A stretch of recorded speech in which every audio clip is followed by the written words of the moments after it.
오늘의 말씀 마태복음 9장 35절에서 38절까지 같이 읽겠습니다. 예수께서는 모든 도시와 마을을 두루 다니시면서 유대 사람의 여러 회당에서 가르치시며 하늘나라의 복음을 선포하며 온갖 질병과 온갖 아픔을 고쳐주셨다. 예수께서 무리를 보시고 그들을 불쌍히 여기셨다. 그들은 마치 목자 없는 양과 같이 고생에 지쳐서 기운이 빠져 있었기 때문이다. 그래서 제자들에게 말씀하셨다. 추수할 것은 많은데 일꾼이 적다. 그러므로 너희는 추수하는 주인에게 일꾼들을 추수밭으로 보내시라고 청하여라. 아멘. 내던지시는 하나님, 오늘 말씀의 제목입니다. 우리 서로 옆에 분에게 주님이 던지십니다.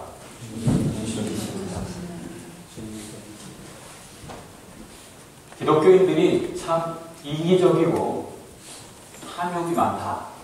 누가 한 말일까요?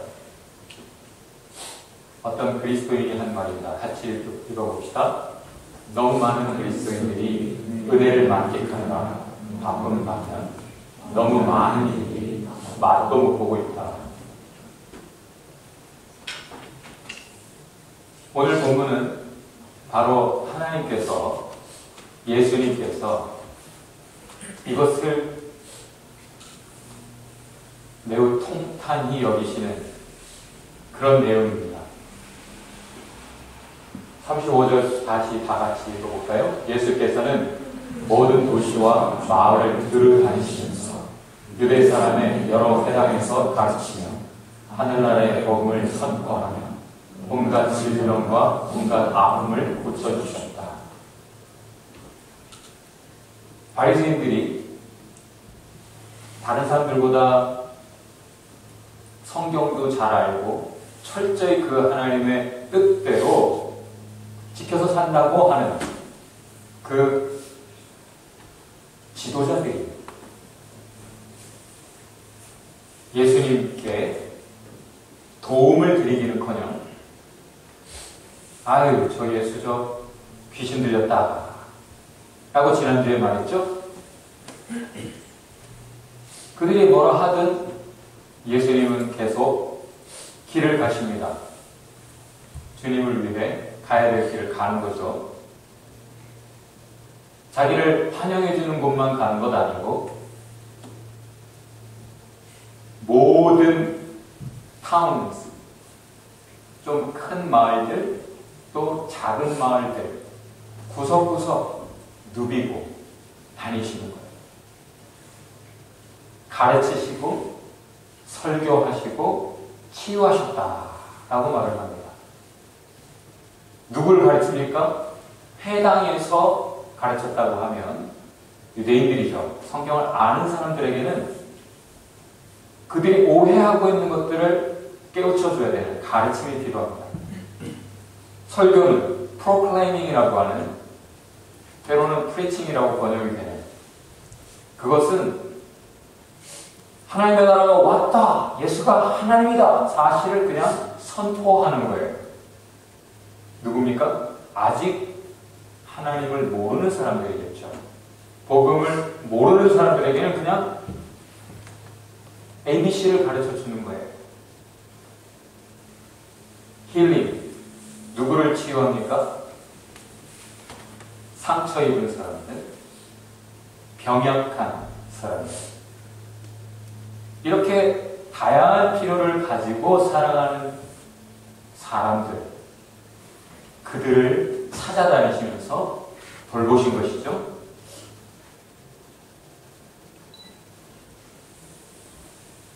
바리새인들이 방해하던 말들, 바리새인들이 도와주던 말들, 세상이 뭐라 하든 계속 예수님은 사명을 쫓아가십니다.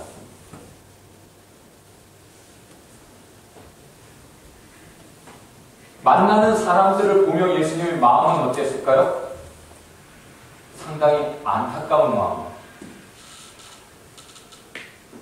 왜죠? 그들은 마치 목자 없는 양과 같았기 때문이다. 라고 말합니다. 여기에 목자가 없다 라는 말은 먼저 헬플리스라고 한 그 단어는 본래 어떤 단어냐면 내던져졌다 라는 뜻입니다. 내던져졌다. 내팽개쳐져 있었다. 양들이 목자의 돌봄을 받아야 되는데 목자라고 하는 사람들이, 지도자들이 양들을 돌보지 않고 내팽개쳐 두었다. 목자가 없으면 양들은 당황하게 돼 있죠. 굶게 돼 있어요. 위험에 처하게 됩니다.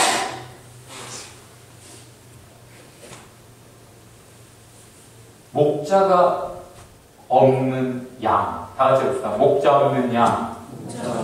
이것은 성경의 큰 주제예요. 모세가 하나님께 기도합니다. 주님, 같이 읽어볼까요? 모든 사람에게 영을 주시는 주 하나님, 이 회중 위에 한 사람을 임명하여 주시기를 바랍니다. 그가 백성 앞에서 나가기도 하고 백성 앞에서 들어오기도 할 것입니다. 백성을 데리고 나가기도 하고 데리고 들어오기도 할 것입니다. 주님의 회중이 목자 없는 양떼처럼 되지 않도록 하여 주십시오. 지금까지는 자기가 이스라엘 백성들을 이끌었어요. 목자였습니다. 근데 이제 죽게 되었잖아요. 이제 요단강을 건너기 전에 죽음을 앞둔 모세는 남겨지는 이스라엘 백성들, 지금까지 돌보았던 양들을 위해 목자를 구하는 거죠. 그래서 주님이 그래, 여호수아에게 기름을 부어라 해서 여호수아를 목자로 세우십니다. 또 열왕기서에 보면 선지자가 이렇게 말을 해요. 다 같이 읽어봅시다. 내가 보니 온 이스라엘이 이 산 저 산에 흩어져 있습니다. 마치 목자 없는 양떼와 같습니다. 나 주가 말한다.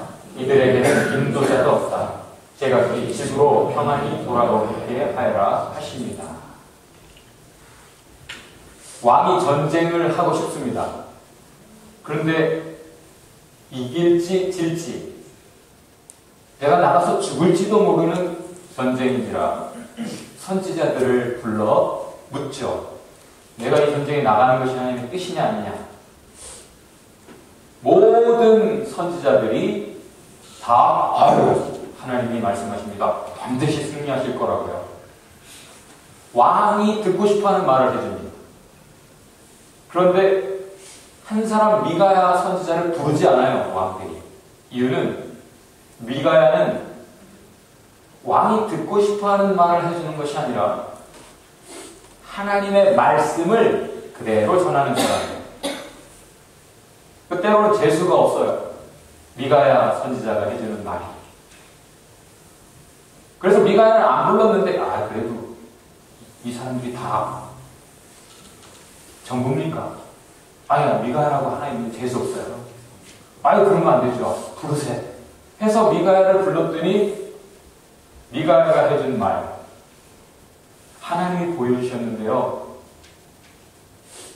왕이 죽어서 목자 없는 양같이 군사들이 백성들이 뿔뿔이 흩어지는 것을 보여주셨습니다. 누가 저 왕을 전쟁터에 나가게 할 것인가?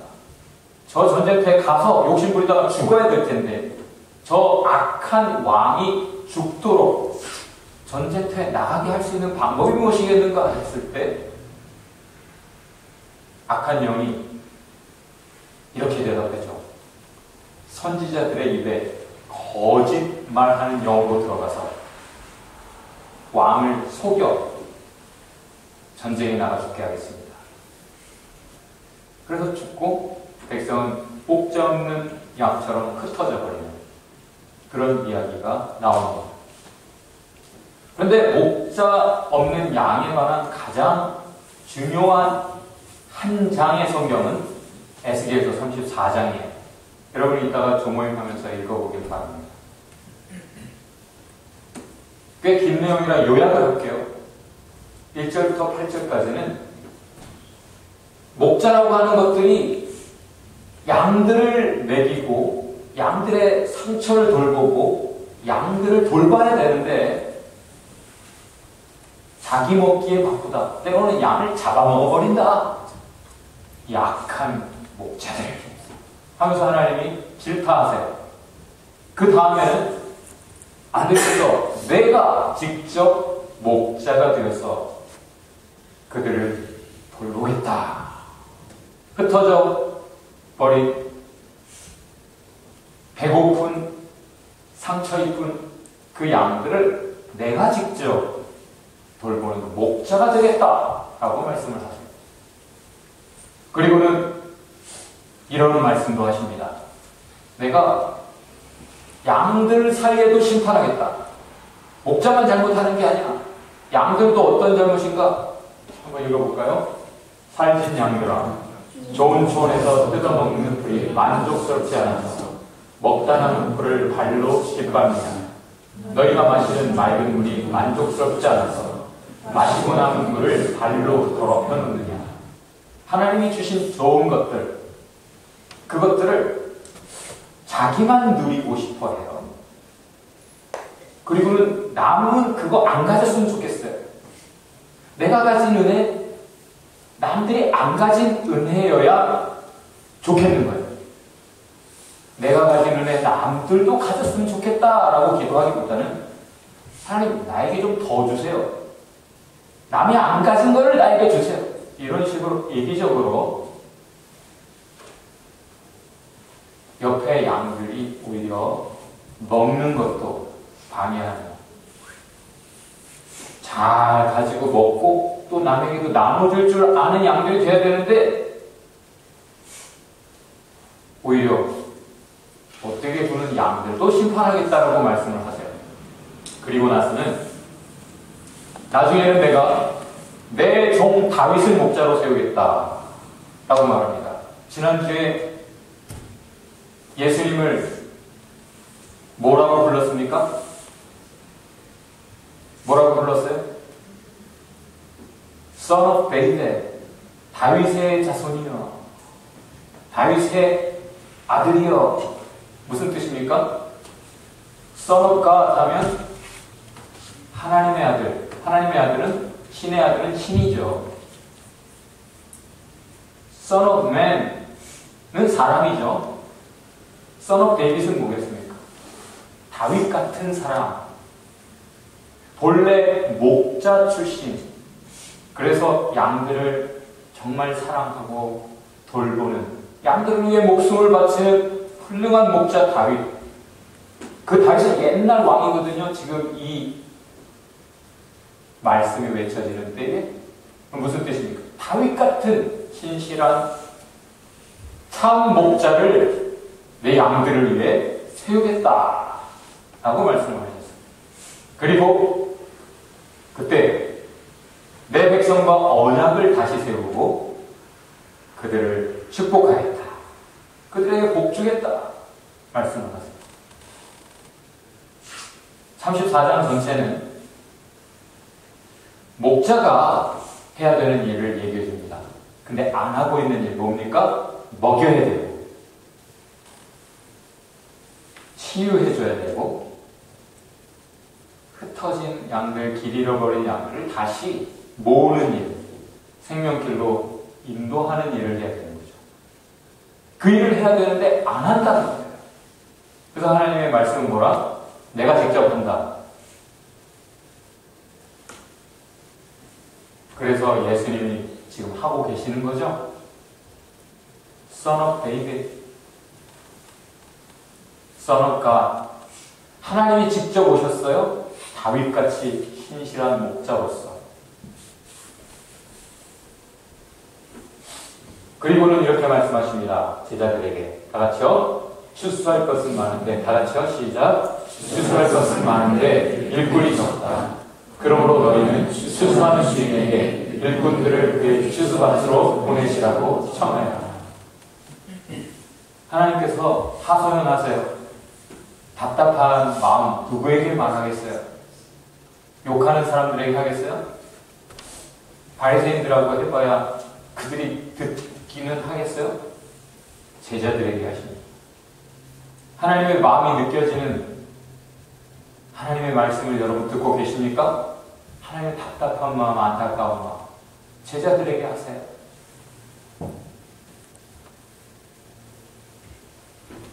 추수. 왜 갑자기 추수 얘기죠? 성경에서 추수는 첫 번째 심판입니다. 맨 마지막 날 추수가 있을 것이다. 그동안 알곡과 가라지가 있는데 알곡을 모아 곳간에 들이는 일.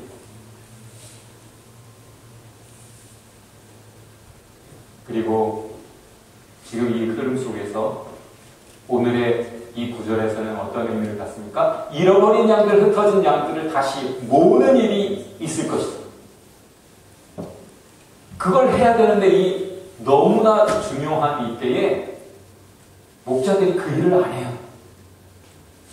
그래서 예수님이 일꾼이 필요하다. 일꾼이 필요해. 다 같이 읽어봅시다. 곡식이 익었을 때에 거두어들이는 아들은 지혜가 있는 아들이지만 추수 때에 잠만 자고 있으면 부끄러운 아들이다. 예수님이 오셨다는 것은 세상 끝, 추수의 때가 되었다는 걸 말하죠. 이 심판의 때가 된 거예요, 사실. 충분히 알곡과 가라지가 뚜렷이 구별이 됩니다, 이제. 믿겠다고 작정하는 사람들, 안 믿겠다고 작정하는 사람들, 악을 선택하는 사람들과 선한 것을 선택하는 사람들, 분명히 구별이 되는 시대가 되었어요. 무슨 말씀입니까? 지도자들이 딴짓하고 있는 이때에 누가 잃어버린 양들을 다시 찾을 것이냐? 기독교인이라고 하는 자들이 탐욕을 부리고 있는 이때에 누가 흩어진 양들을 모을 것이냐? 나와 함께 모으지 않는 자, 해치는 자요? 흩어버리는 자요? 예수님 그렇게 말씀하세요. 지금은 추수의 때입니다. 다 같이 지금은 추수의 때입니다. 추수의 때입니다. 보내어 주소서. 다 같이요. 보내어 주소서. 보내어 주소서. 추수의 주인 하나님. 하나님께 기도해라. 그 원어의 뜻은 빌어라 이런 의미까지 있어요. 간청하라. ask, pray, beg. 근데 보내어 주소서라고 하는 이 단어는 akbal로라는 말인데 밖으로 던지다라는 뜻이에요. 역시 throw out 이라는 뜻이에요. 수수꾼들을 어떻게 하신다? 내던지신다. 왜? 안 가. 주님의 뜻을 가지고 안 가니까 주님이 강권적으로 drive away, drive out 몰아내시는 강권의 역사를 구하라라는 거예요. 자발적으로 제가 하겠습니다 하는 기독교인도 잘 없고 바울이 그래서 하나님의 마음을 알아서 compare 다 같이 읽어봅시다. 내가 복음을 전할지라도 그것이 나에게 자랑거리가 될 수 없으며 나는 어쩔 수 없이 그것을 해야만 합니다. 내가 복음을 전하지 않으면 나에게 화가 미칠 것입니다. 바울이 또 그 다음 편에서 이렇게 말했죠. 다 같이요. 그리스도의 사랑이 우리를 강권하십니다. 우리가 생각하건대 한 사람이 모든 사람을 대신하여 죽었은지 모든 사람이 죽은 것이다. 이 사실을 말하지 않을 수가 없어요. 하나님의 사랑이, 하나님의 그 복음, 성령이 나를 drive away. 그런데 동시에 로마서에 보면 이런 말씀이 있어요. 내가 내버려둔다. 누구를요? 하나님을 알면서도 하나님을 영화롭게도 하지도 않고 하나님께 감사하지도 않고 하나님을 위해서 마땅한 것을 하지 않는 사람들 그냥 내버려 둔다. 억지로는 안 한다는 거죠. 무엇에 내버려 둡니까? 자기들의 sinful desires, 죄악된 욕망들에 그대로 내버려 두니까 하나님 대신 엉뚱한 것들을 신으로 섬기고 사랑하고 충성을 다해요. 그래서 자기 자신들도 degrade, downgrade 아주 저급해지더라고요. 로마서 1장의 말씀이에요. 하나님이 억지로는 안 하세요. 다만 여러분 안에 정말 믿음이 있고 하나님을 향한 사랑이 있고 은혜가 있고 성령이 있으면 여러분을 점점 몰아가세요. 가야 될 길로. 사랑의 길로, 십자가의 길로, 믿음의 길로. 그런데 여러분이 어떤 선택을 해버리면 억지로는 하지 않으세요. 내가 하나님 위해서 살아야지. 그런 마음을 가지고 그런 기도를 한 번이라도 해본 사람은 결국 하나님이 생명의 길로 인도하실 텐데 여러분이 나 싫어 하고 딱 이쪽을 선택해버리면 하나님이 억지로는 안 하신다니 그냥 내버려 두신다라고 말씀하세요. 장폴 사르트르라고 프랑스의 철학자가 이렇게 말했죠. 인생은 B와 D 사이에 있는 C이다. C가 뭐죠? B는? D는? 인생이란 출생과 죽음 사이의 선택이다. 결국 우리의 선택을 지켜보시는 거죠. 말씀하시고 지켜보시는 거예요. 하나님께서는.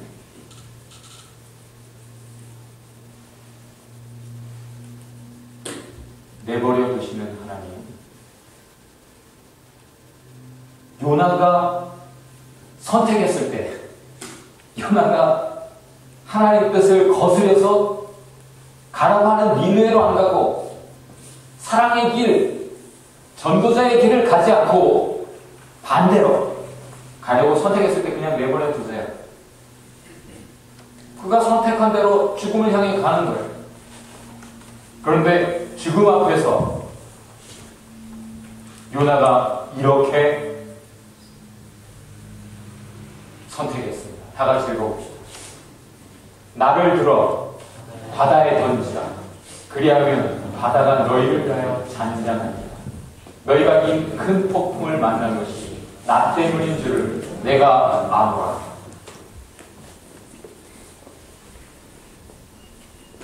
기꺼이 내가 여러분을 위해 죽겠다. 예수님처럼 자신을 던져 희생하는 죽음을 선택했을 때 하나님 그를 죽게 버려두시지 않죠? 어떻게 하셨습니까? 그를 살리시고, 다 같이 그를 살리시고, 그를 다시 보내십니다. 누구를 사용하세요?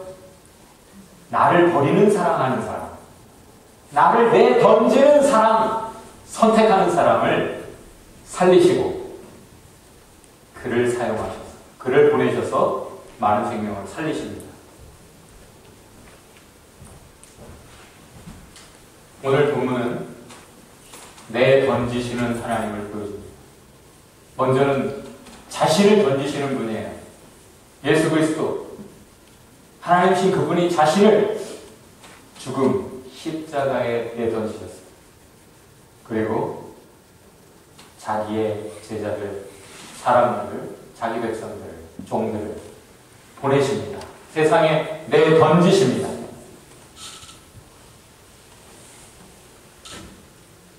그때 나는 주님께서 말씀하시는 음성을 들었다. 다 같이요. 내가 누구를 보낼까? 누가 우리를 대신하여 갈 것인가? 내가 알렸다. 제가 여기에 있습니다. 저를 보내어 주십시오. 다시요. 제가 여기에 있습니다. 저를 보내어 주십시오. Here am I. Send me.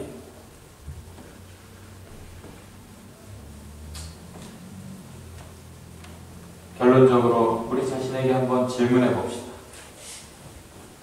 나는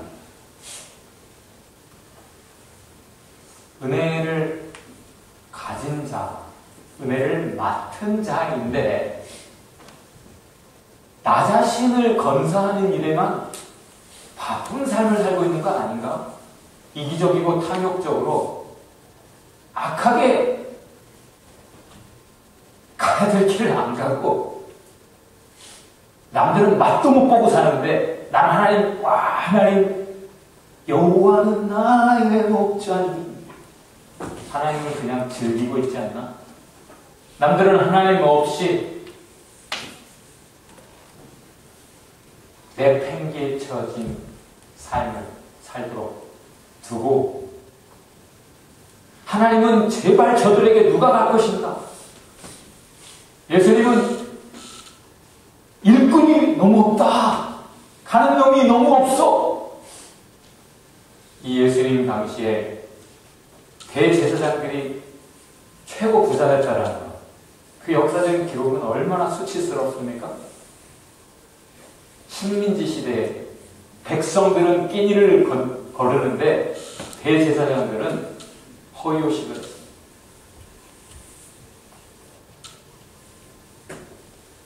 나는 흩어버리는 사람인가 모으는 사람인가? 하나님 진리 안에 사랑 안에 믿음 안에 성령 안에 하나 되어야 되는데 그리스도를 머리로 우리가 하나 되어야 되는데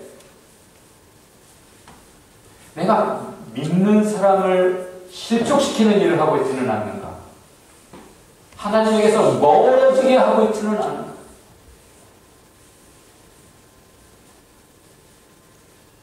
하나님의 뜻을 떠나 다 자기 생각, 자기 감정, 자기의 길, 자기 소견에 오른 대로 행했던 시대는 암흑시대, 사사시대였어요.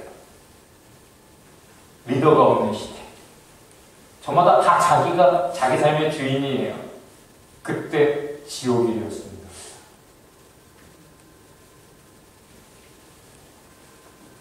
아까 읽은 말씀을 다 같이 한번 읽어봅시다. 예수님의 말씀이에요. 나에게는 이 무리에 속하지 않은 다른 양들이 있다. 나는 그 양들도 이끌어와야 한다. 그들도 내 목소리를 들을 것이며 한 목자 아래에서 한 무리 양떼가 될 것이다. 누가 주님의 목소리를 세상에 들려줄 것입니까?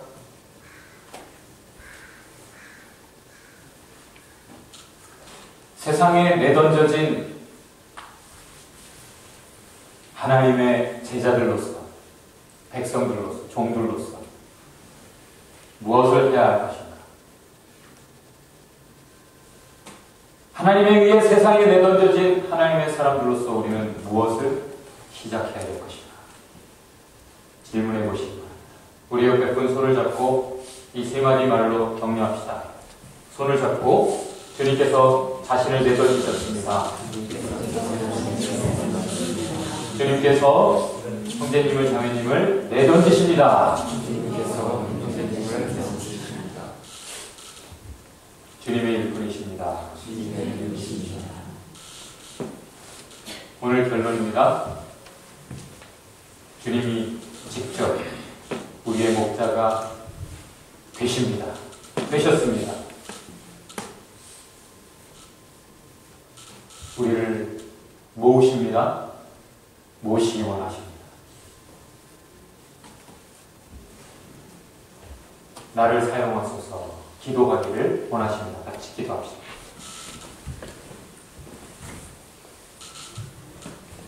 주님의 마음을 외면했던 우리를 용서하여 주옵소서 기도합시다. 주님,